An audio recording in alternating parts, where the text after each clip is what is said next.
আসসালামু আলাইকুম।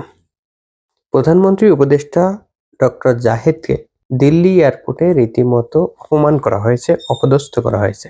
এটা একটা স্পষ্ট বার্তা। যেমন কেউ যদি কখনো ইন্ডিয়ার এবং ফ্যাসিস্টের বিরোধী হয়, সে তারপরে তাদেরকে যতই বন্ধু চিন্তা করুক না কেন, দিল্লি বা ফ্যাসিস্টরা তাদেরকে বন্ধু হিসেবে গ্রহণ করবে না। আপনাদের মনে থাকার কথা, দীর্ঘদিন পর্যন্ত এই ডাক্তার জাহেদের অবস্থান ছিল ইন্ডিয়ার হেজিমনি বিরোধী, ইন্ডিয়াতে যে ধরনের রাজনীতি চলে সেটার ঘোর বিরোধী। এই বিষয়ে তার অসংখ্য আলোচনা আছে, অসংখ্য ভিডিও আছে। এমনকি ডক্টর ইউনূসের সময় ডক্টর ইউনূস ইন্ডিয়ার সাথে যেভাবে ডিল করতেছিল, যেভাবে কর্তৃত্ব বজায় রেখে বিভিন্ন পদক্ষেপ নিচ্ছিল, সেই বিষয়গুলোকে শুধুমাত্র সমর্থনই দেয়নি, তিনি সেগুলোর প্রশংসা করেছেন। আপনি যদি তার ইউটিউব চ্যানেলে যান এবং ভিডিও দেখেন ওই সময়কার, দেখবেন অসংখ্য ভিডিওতে তিনি এগুলো কিভাবে সমর্থন করতেছেন এবং প্রশংসা করতেছেন। বলতেছেন যে ডক্টর ইউনূসের বিভিন্ন বিষয় অনেক সমালোচনা থাকলেও ইন্ডিয়ার সাথে যেভাবে ডিল করতেছে সেটা নিয়ে অবশ্যই প্রশংসা করতে হবে।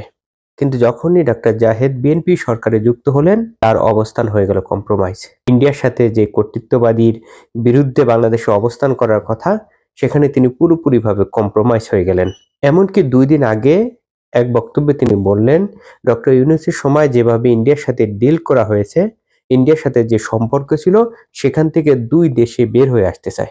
অথচ ডক্টর ইউনূসের ওই অবস্থাকে তিনি শুধুমাত্র সমর্থনই করেননি, প্রশংসা করেছিলেন। কিন্তু সেখান থেকে তিনি পুরোপুরিভাবে ঘুরে গিয়েছেন এবং ইন্ডিয়ার বিভিন্ন কাজে সমর্থন দিচ্ছেন। ইন্ডিয়ার সাথে বাংলাদেশের একটি কম্প্রোমাইজ সম্পর্ক হোক, সেই বিষয়ে তিনি জনমত তৈরির চেষ্টা করতেছেন। অর্থাৎ তিনি পূর্বে ইন্ডিয়ার বিষয়ে যে অবস্থানে ছিলেন, সেখান থেকে পুরোপুরিভাবে ঘুরে গিয়েছেন। কিন্তু এরপরও তিনি যখন দিল্লিতে ল্যান্ড করলেন, তাকে রীতিমতো অপমান, অপদস্থ করা হলো। এবং সবশেষে এই বিষয়টিকে লঘু করার জন্য যে আমরা আপনাকে চিনতে পারিনি যে আপনি প্রধানমন্ত্রী উপদেষ্টা, তিনি সেখান থেকে ফিরে এসেছেন।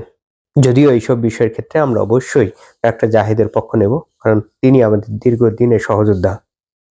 কিন্তু এটি স্পষ্টভাবে একটা বার্তা যে যারা দীর্ঘদিন পর্যন্ত ইন্ডিয়া বিরোধী ছিল, ফ্যাসিস্ট বিরোধী ছিল, এখন যদি তারা কোনোভাবে তাদের বন্ধু হতে চায়, তবে তারা কখনোই তাদের বন্ধু হতে পারবে না। ইন্ডিয়া বা ফ্যাসিস্টরা কখনোই তাদেরকে বন্ধু হিসেবে গ্রহণ করবে না। এই বিষয়টি থেকে খুব ভালো শিক্ষার আছে।